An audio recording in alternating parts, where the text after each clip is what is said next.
Ion electron विधि के द्वारा समीकरण को संतुलित करना। तो जो भी समीकरण दिया रहता है उसमें जितने भी तत्व हैं उनकी ऑक्सीकरण संख्या को हम लोग लिखते हैं। Mn की ऑक्सीकरण संख्या यहाँ नहीं पता थी तो हमने Mn की ऑक्सीकरण संख्या ज्ञात की, +7 आया। अभिक्रिया से पहले Mn का +7 है, अभिक्रिया के बाद +2 है। अभिक्रिया से पहले Fe का +2 है और अभिक्रिया के बाद Fe का +3 है। तो हम दो अर्ध समीकरण बनाएंगे। Fe का +2 था, बाद में +3 हो गया, यानी ऑक्सीकरण संख्या बढ़ गई। तो वह क्रिया जिसमें ऑक्सीकरण संख्या बढ़ जाती है उसे ऑक्सीकरण कहते हैं। Mn का पहले +7 था, बाद में +2 हो गया। वह क्रिया जिसमें ऑक्सीकरण संख्या घट जाती है उसको हम अपचयन कहते हैं। तो ऑक्सीकरण अपचयन समीकरण को अलग कर लेंगे। अगले स्टेप में हम लोग परमाणुओं की संख्या को संतुलित करते हैं। तो दोनों अर्ध समीकरण हम फिर से उतारेंगे। Fe देखिए, यहाँ आगे भी कोई नंबर नहीं है और ना यहाँ नीचे कोई नंबर है, इसका मतलब Fe परमाणु 1 है। यहाँ भी एक परमाणु है और यहाँ भी एक परमाणु।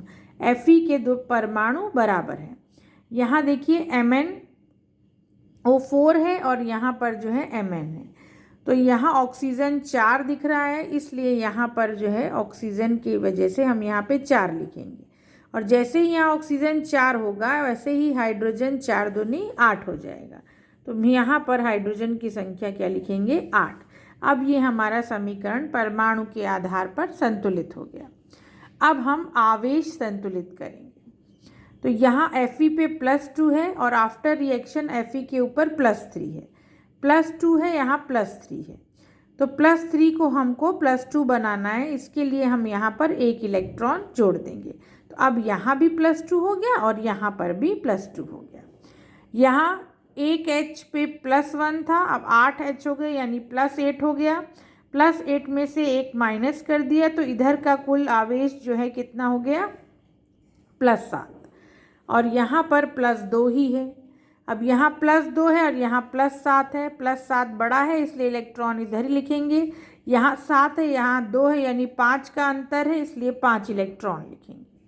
अब यहाँ 5 जैसे ही हमने लिखा तो इधर भी कुल 2 हो गया और इधर भी कुल 2 हो गया, दोनों तरफ आवेश बराबर हो गया।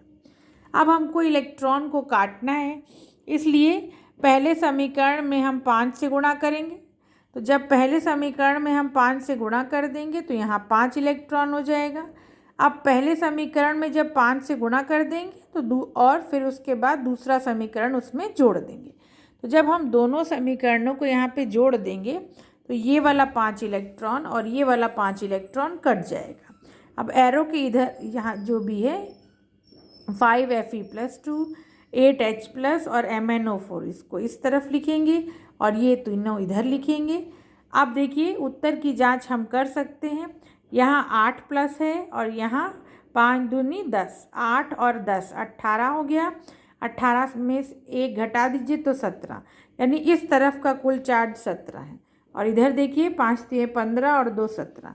जब दोनों तरफ आवेश बराबर होगा यानी इधर भी 17 आ रहा है और इधर भी 17 आ रहा है, इसका मतलब हमारा उत्तर बिल्कुल सही है। इस प्रकार से आयन इलेक्ट्रॉन विधि से आप समीकरण को संतुलित कर सकते हैं।